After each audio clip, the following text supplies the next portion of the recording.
नमस्कार दर्शक बंधु, आज भिडियोटी आमर युव पिता माता मानक दर्शक बंधु कह जाए समस्ते विवाह करी संतान जन्म करि पारंती किंतु पिता और माता होई पारंती नहीं।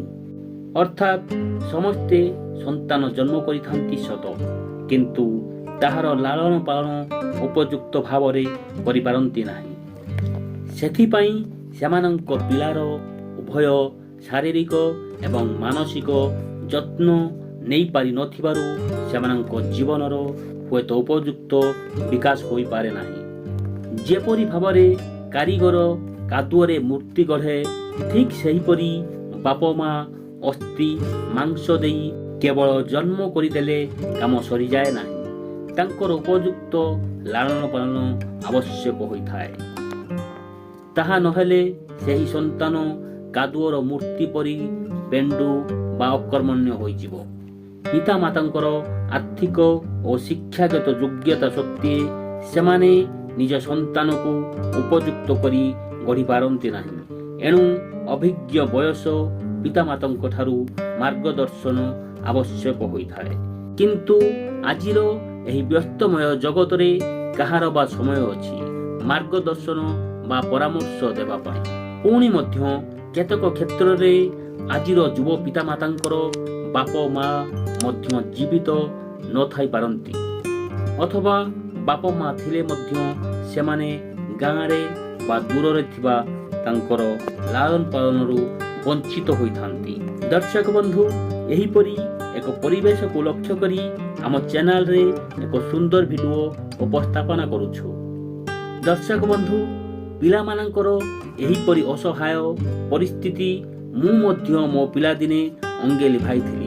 दर्शक बंधु, तृतीय श्रेणी बाप माँ ठारू दूर रे रही मु मो जीवन को भल भावे चिन्हिछि एवं बेले बेले पिला दिने मु बहुत कष्ट मानसिक जंत्रणा पाइछि मध्य। मु चाहे एही परी जंत्रणा अन्य पिला माने न पांतु। सेथिपाई आजिर युव पिता मातांक पई एक मार्गदर्शनर भिडियोटीए आम चैनल तरफरु अपलोड करा जाउछि। जय जगन्नाथ। दर्शक बंधु, यदि आम चैनल पई आपण नुआ होइतांती आम चैनल टी को सब्सक्राइब कर दियंतु एवं भिडियोटी यदि आपनकर पसंद आसे गोटे लाइक एवं कमेंट करंतु। जय जगन्नाथ। दर्शक बंधु, कुहा जाए शिशु हेउछि भगवानंकर अवतार। पुणी केतेबेले कुहा जाए से हेउछि ईश्वरंकर दूत, कारण से जेपरी शुद्ध सेहीपरि पवित्र एवं निर्मल मध्य। दुनियार माया मिथ्या गर्व अहंकार क्रोध हिंसा आदि नकारात्मक गुण सबू ताकू स्पर्श करि न थाए। से ही अपार्थव, से मध्य परिवारर जणे कनिष्ठ सदस्य होइथाए। समस्तंकर आंतरिकता और स्नेहर अधिकार होइथाए। लोक मानकर विश्वास अछि पूर्व जन्म रे जेउ माने सत् कार्य करिथांती बा तपस्या करिथांती सेही माने ही एही जन्म रे मनुष्य जन्म पाइथांती, अर्थात शिशु होई जन्म लाभ करिथांती। पुणी केतक प्राचीन पंथी लोक शिशु को एक नकारात्मक दृष्टि रे देखिथांती।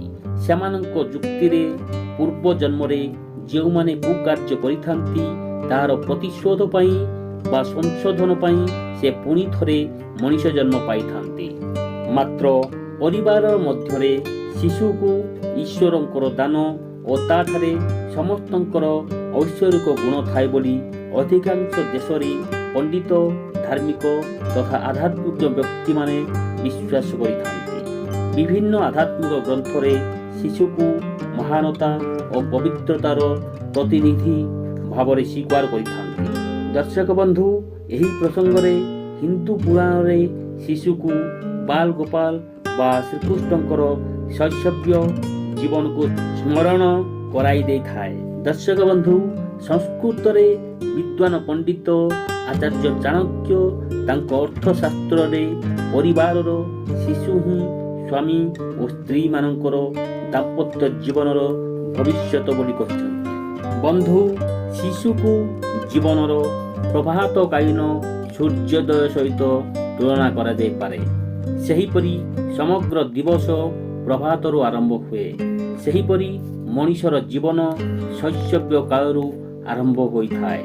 କିଶୋର, ଯୌବନ, ପ୍ରୌଢ଼ ଓ ଶେଷରେ ବାର୍ଦ୍ଧକ୍ୟରେ ପରିଣତ ହୋଇଥାଏ।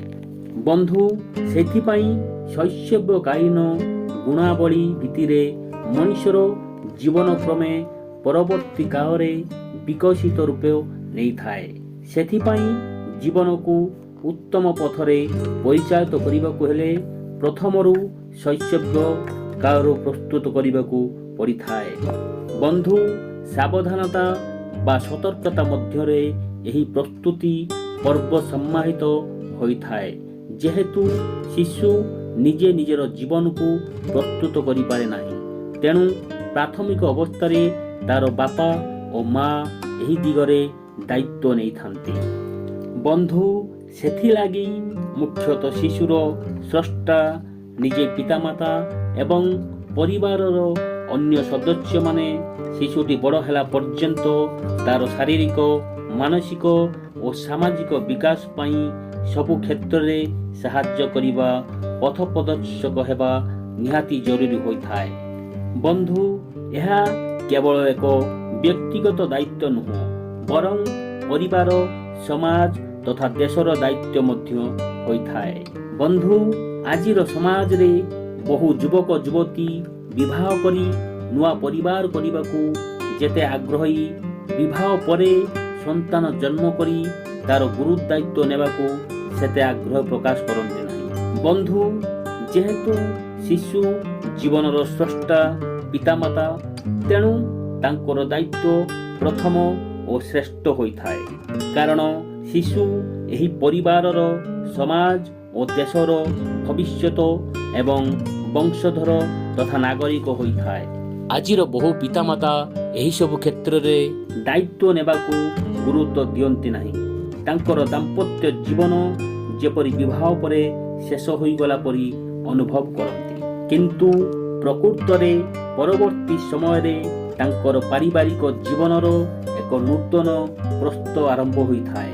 ସେଥିପାଇଁ ସ୍ୱାମୀ ଚିନ୍ମୟାନନ୍ଦଙ୍କ ମତରେ ସନ୍ତାନକୁ ସ୍ତ୍ରୀ ବା ମା ସ୍ନେହ ଦେଇଥାଏ ଏବଂ ସ୍ୱାମୀ ବା ବାପା ପରିବାରକୁ ଶୃଙ୍ଖଳା ଦେଇଥାନ୍ତି। ବନ୍ଧୁ, ନବବିବାହିତ ଯୁବକ କିମ୍ବା ଯୁବତୀ ଶିଶୁଟିଏ ଜନ୍ମ କଲା ପରେ ସେମାନେ ହୋଇଯାନ୍ତି ଏକ ଜୀବନ୍ତ ସୃଷ୍ଟିର ସ୍ରଷ୍ଟା, ସନ୍ତାନର ମୁରବୀ ପାଲଟି ଯାଆନ୍ତି। ତେଣୁ ସେମାନଙ୍କର ଦାୟିତ୍ୱ ବଢ଼ିଯାଇଥାଏ।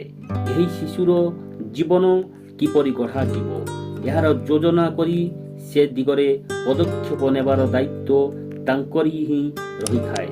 ଏଥିରେ ଅବଶ୍ୟ ପରିବାରର ସଦସ୍ୟମାନେ ସହଯୋଗ କରିବେ ସତ, ମାତ୍ର ପ୍ରଥମ ଦାୟିତ୍ୱ ପିତାମାତାଙ୍କର ରହିବା ଆବଶ୍ୟକ ହୋଇଥାଏ।